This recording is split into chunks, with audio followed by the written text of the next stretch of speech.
Hello YouTube, this is Sam Gerrans from Qur'anite.com. Today is Friday the 25th of February 2022 and I've been quiet for the last few days, although I'm working towards the end of this set of projects, mainly because I had to fast entirely pretty much for the last 4 days as part of a sort of health thing that we've been doing in our house.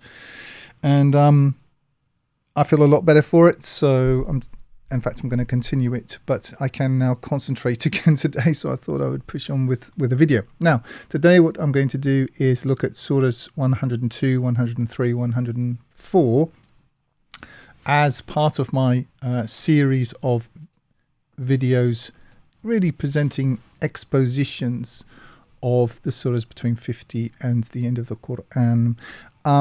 This work all comes from, the underlying work comes from the Qur'an, A Complete Revelation, which is my main work. I'm just going to briefly show you, this is the hard copy of that. And just so that you can see, I'll take this in a little bit closer if it goes in. Yes, it's laid out as a parallel text. And I basically set it up the way that I would like it, so it's easy to get around rather than having all these Arabic numerals which don't really mean anything to most people, or nothing at all. All of the notes are at the back and so on. So that's that. That's not, I'm not here to sell you books by any means. You can download the entire text and print it off on your home computer if you so wish, or you can use, at least for now while the internet's up, what we're going to be using here, which is reader.qur'anite.com. All that to say, I'm sure everyone else is aware of what's going on in the world at the moment, that, within the context of that, at some point you have to understand the internet is either going to be so woke that you're not going to be able to get anything, or so broke that you're not going to be able to get anything, which I've always understood, which if you look behind me, these books that I've been buying them quietly over 2 or 3, 4 years, because I live in Russia, and I didn't know it was going to be precisely what's going on now in Ukraine, but I knew that something was going to happen quite clearly, and it's just a matter of time before they cut off any sort of connection between so basically they won't be able to get books. Not that it's a huge problem, but if you think it's not going to happen where you live too, that would have been the assumption pre-COVID, but I think even the childlike Westerners have realised that the war is against them too. And just on the question of what's going on in Ukraine, quite obviously, they've pushed Russia into this.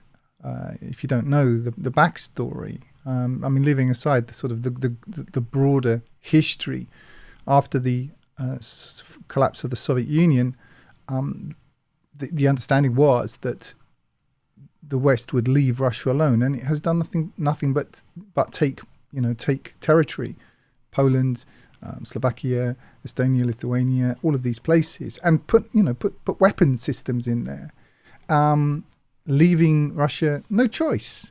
Absolutely none. You see, the system, the way it works is, and I'm not, pro-Russia or anything like this, but it's just objectively the fact. The only person I've seen allude to this is Nigel Farage, the only person who's even intimated that there is a context in which this is going on. The way the system works, I'm just going to shut the window a second. The way the system works is it'll just, it's like a sort of psychopathic wife. It'll just push you and push you and push you and push you and push you. And when you turn around and react, then it's calling the police because you're a bad man. This is how this system works. And this is precisely what they've done to Russia. Now, it's not, I'm sort of pro-Russia kind of person. And in fact, the reason why I'm mentioning this is not to sort of defend Mother Russia or anything like that by any means. It's just to say that this is a war against you too. If you're not, if you don't live in Russia. All of these satanic wars are directed against everybody. Just take the Second World War. The British and the Americans ostensibly won that. Well, and Russia. But if you look what's happened to those countries since, do they look like victorious nations? Look at Europe. It's being destroyed. So what I'm trying to say is this war, which it's very easy to sit at home in a flat in wherever it is, some New York or London or somewhere, or Paris, and think, oh well, this isn't happening to us. It is happening to you. This war is against you as much as it's against Russia. This system has no favorites, and every war that they create is really a social engineering project in the countries as well, in the countries that are initiating the war. And I don't think it's possible in all seriousness to say that the West has done anything except initiate this war, which it clearly has. I do think, if you want my take on it, that this is will be a further leg down for American prestige in the world. If America does anything except win this, inverted commas, it's done. It's finished. After what they did in Afghanistan, and just on the question of Afghanistan, because again the narrative in the media is so infantile. I just think it bears commenting upon. But before the invasion of Afghanistan by Western troops, you had the Taliban in power, but they didn't have poppy production. They didn't, produce opium, heroin. They didn't have a central bank, and they didn't have any real weapons. After 20 years, what you have is the Taliban, same people, still in power, except they're armed to the teeth now, and they have poppy production, and they have a central bank. The presentation, the media presentation, is there was just some sort of chaotic withdrawal. I don't agree. I think they got exactly what they wanted. But the other two things they wanted was to create huge black budgets, with all of the military spending, but also to destroy America's prestige. I think they got exactly what they wanted in Afghanistan. The wars that they fight, they don't obviously, they tell you about freedom and democracy and so on, but I think usually they get precisely what they want, and I think they'll get what they want in what they're doing here as well. This is not me beating my chest for Mother Russia at all. I don't. If you want my actual opinion, Russia and the West are very similar.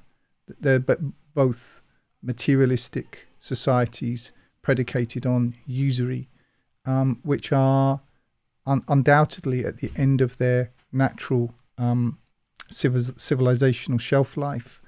And that, if you want my opinion, we're actually at the end of this age, what the Hindus call the Kali Yuga, the Dark Age.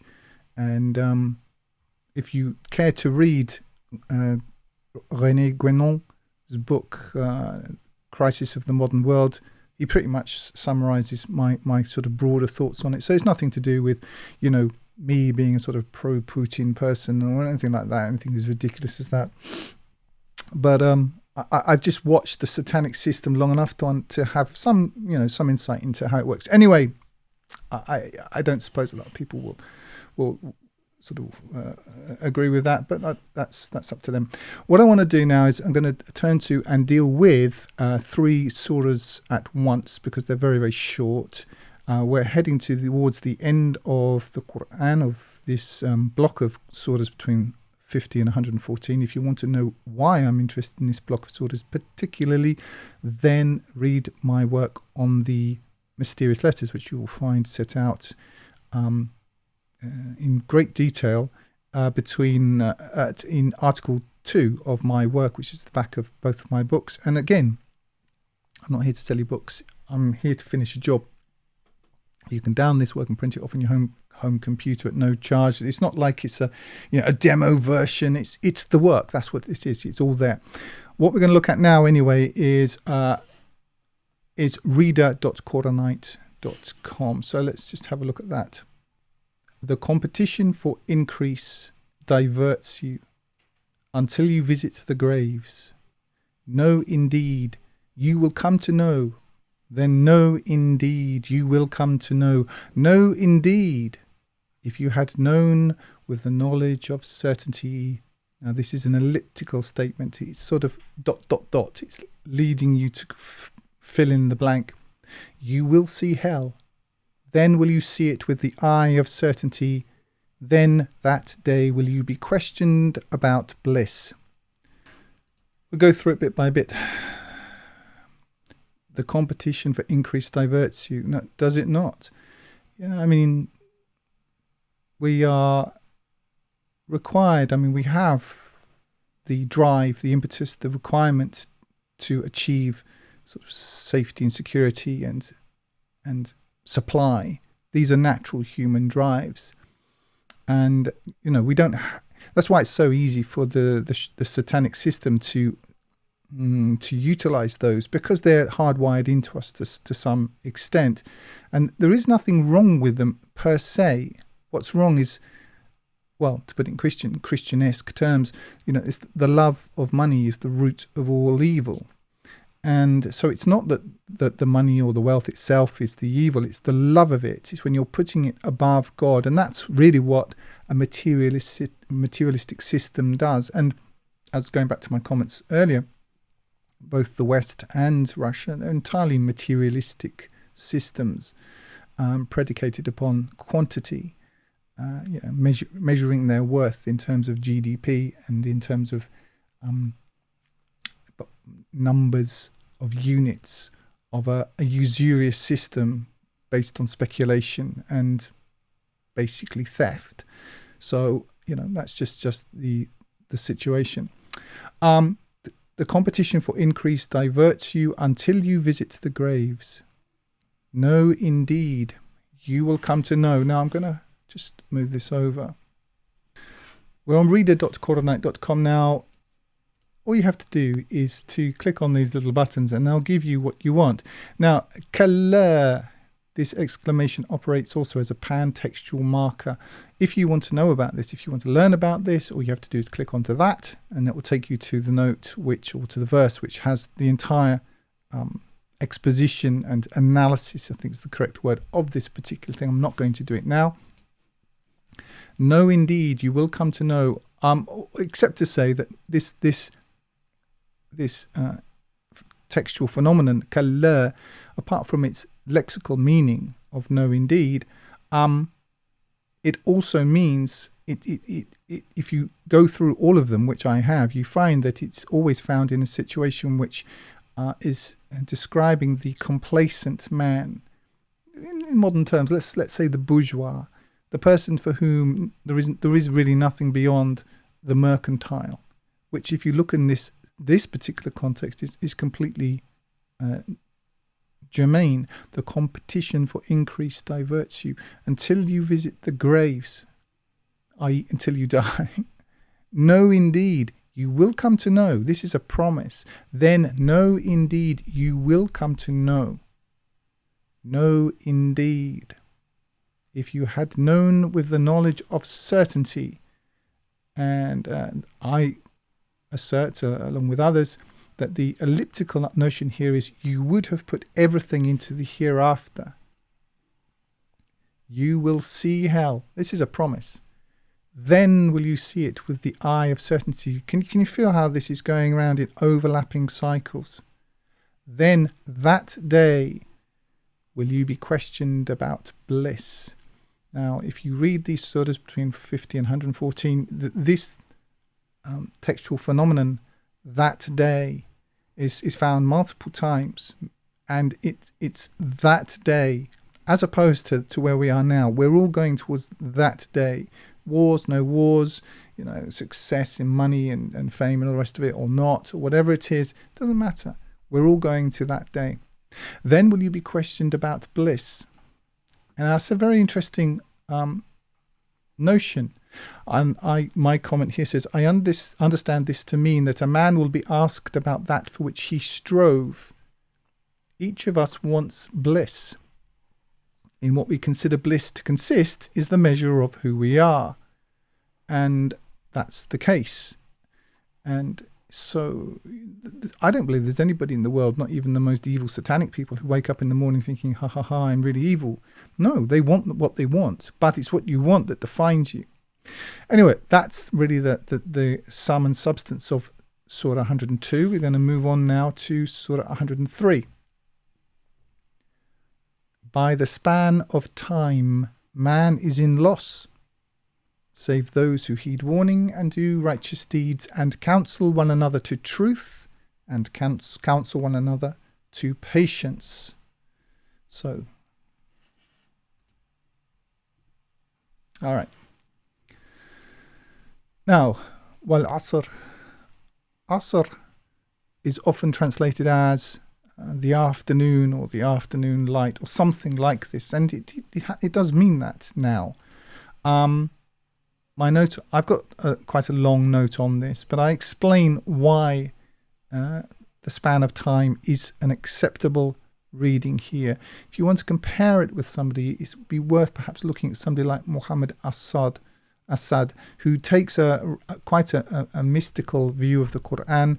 I quote him more than I quote anybody else in my work, and it might be worth comparing what he says there. I can't remember off the top of my head what precisely it is that he says, but I'm quite here we are. Muhammad Assad has a similar perspective and renders this word the flight of time, and supplies the following comment: the term asr denotes time that is measurable, consisting of a succession of periods, in distinction from dahr, which signifies unlimited time without beginning or end, i.e. time absolute.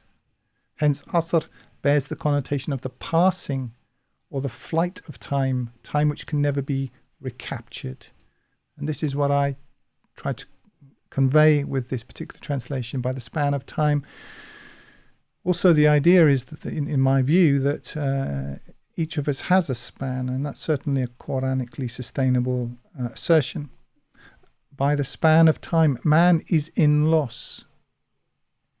Inna al-insana lafi khusr. He's in loss, save, except the following category: those who heed warning. Now, alladhina amanu.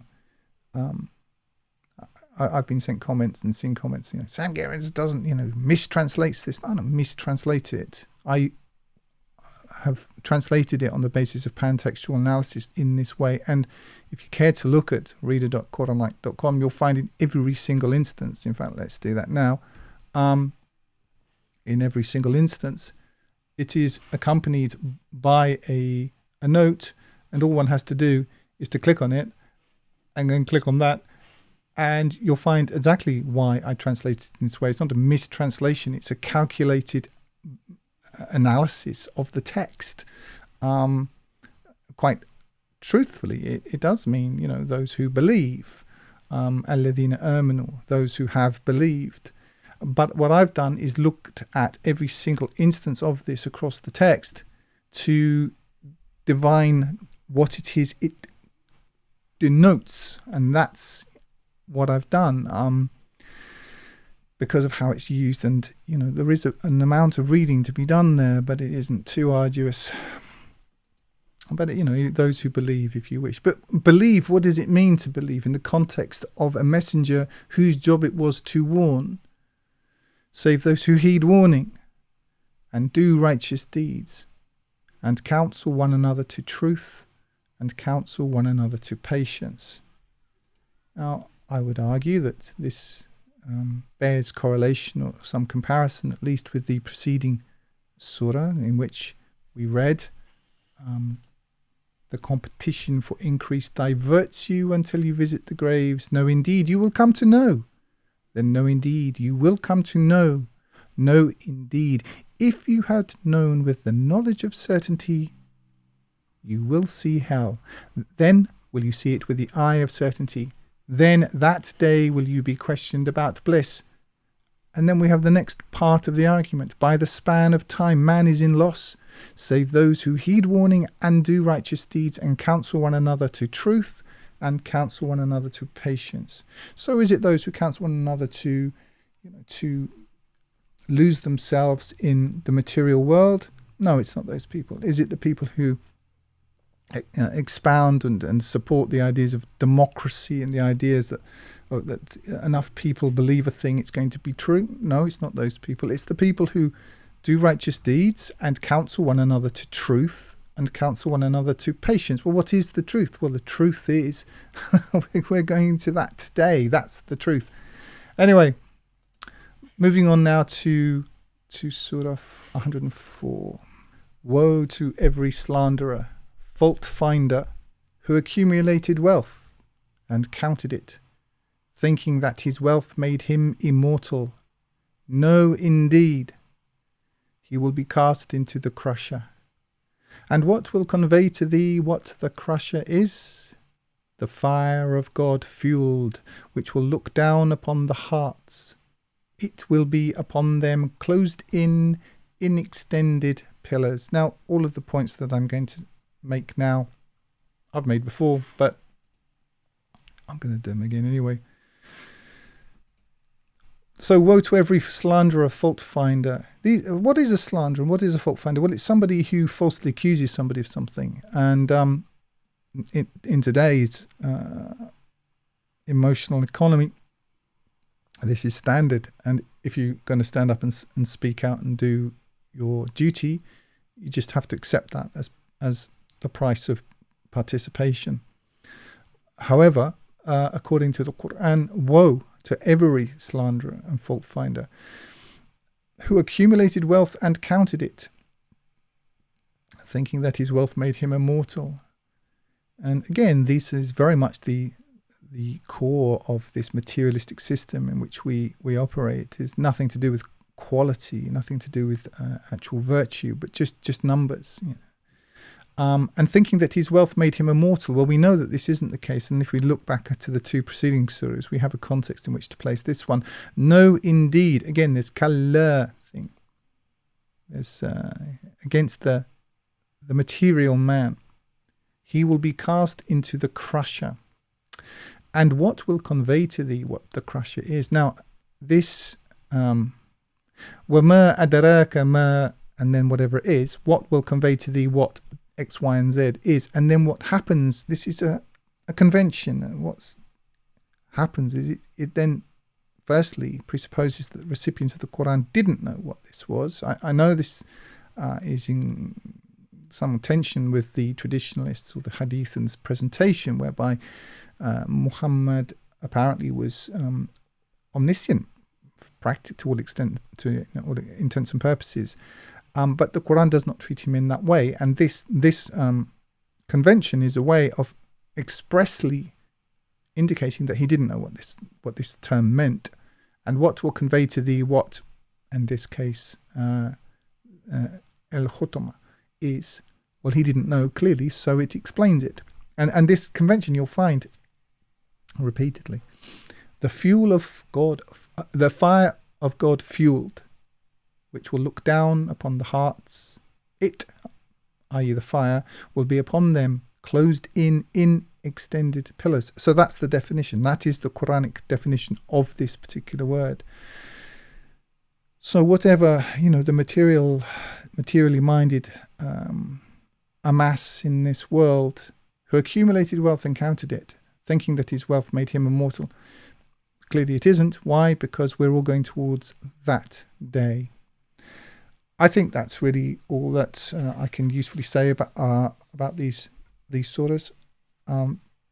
Just to say that over the next couple of weeks, maybe a month or something like that, I want to finish up with this part of my work, partly because I'm now in a position to be able to do that, but also because quite clearly, the world is changing, and I want to finish this before it does completely. It's quite clear that, who knows? Wars of any kind have uncertain outcomes, and where this will go, it's difficult to tell.